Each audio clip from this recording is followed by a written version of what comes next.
Tommy, can you even imagine what the first home start is going to feel like and what you're going to be going through? It's going to be a lot of fun. Imagine it's going to be like the last 2 games, but a little more of my friends and family there. That's really about it. I think it's a little tougher to play away, in a away atmosphere, so to be home, I'll be comfortable. It'll be a lot of fun. How many people will you have here? I'm not sure, honestly. A lot. I assume a lot, but I'm not sure exactly. And I wish I could give you a number. I know the last preseason game, the Jets game, I probably had 200 something, but I'm not necessarily sure how many will be here. So. What have these last few weeks been like for you? Roller coaster. That could be it. I mean, ups and downs, but we're coming off a hot game, so trying to carry that energy and everything going into this week. How are you handling, obviously, all the attention that's coming with this past week and the past couple weeks? Staying off the phone. I know it could be all good one week, and then the next week it's all, the negative. So I'm trying to stay even keel through it all and really just focus and keep the main thing. It's Thanksgiving. I know I was doing turkeys and stuff the last 2 days, but still just in the facility doing football. What are the ticket requests like? My ticket requests. I mean, aren't your family saying we need like 100 this week? No, I shut that down real early and real often. My mom, my dad, and my brother get the tickets. Everybody else, you're on your own. I set that up in the preseason, and that's how it's going to go. You got to explain what's behind the celebration. That was up to Phil Buzz in the AT. He mentioned it to me a couple weeks ago, and I was like, all right, I'll roll with it one of these days. And he's like, this is the week. I'm like, all right, I did it, and then kind of took off from there. What do you think about Italian to that? Oh, for sure. That's the whole background of it. Explain it. What does it mean to you? It means to me, I don't know. I kind of thought it was just, the old Italians, when they talk, they start doing this. That was just kind of a little credit to them, yeah, a little bit. Tommy, what'd you like about how the offense operated against the Commanders? We started fast early. I think that was the biggest thing. Something that we've been trying to get to do all year, but fell short of that. So that was really a big emphasis this past week, and to be able to go out and do it was good. It got the team going, got the defense going, and then ultimately helped us win the game. We look forward to doing that hopefully next week. When you're on the sidelines, when you're not getting coached up necessarily, are your teammates, encouraging you time after time on the sidelines? Yeah, there's a lot of communication that goes on. I mean, some of it's fun, some of it's serious. I mean, I like to stay loose when I'm playing and kind of just enjoy the moment, enjoy the process, and enjoy the game. So nothing too crazy. Tommy, a lot of people say when they play the Patriots, especially a rookie quarterback, the Belichick legend and the Belichick aura is another opponent on top of that they've got to get ready for. How do you approach it? How do you feel about going up against that aura?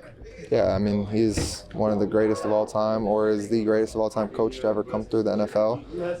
It's an honor to be able to play against him. I've been around him a little bit in the past with the Shrine game. Him and the Patriots were my coaching staff for that game, so I got to know a lot of them, kind of how they go about their business. But it's a challenge. I look forward to it. At the end of the day, I'm going to continue to do what I do and prepare, and continue to just try to lead this team, lead this offense, not to think too much about it. What'd you learn about them in that week? What you see is what you get. The way he acts, like he's always like, even if there's a touchdown, when you see him on TV and he's just standing there, just looking, no emotion, like it's kind of how he is, that's how he was, at least for that 1 week. I don't really know him besides that, but yeah, I mean, he's an awesome coach.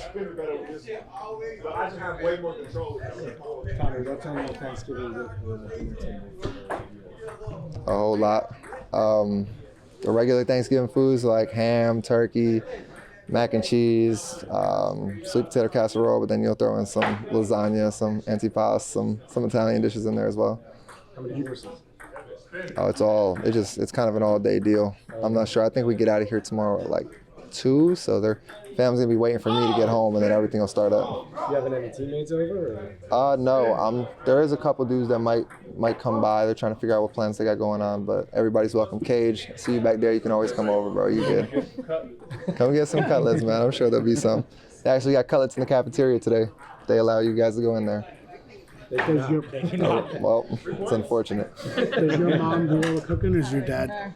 No, my mom. One of my cousins, Daniel, he comes over.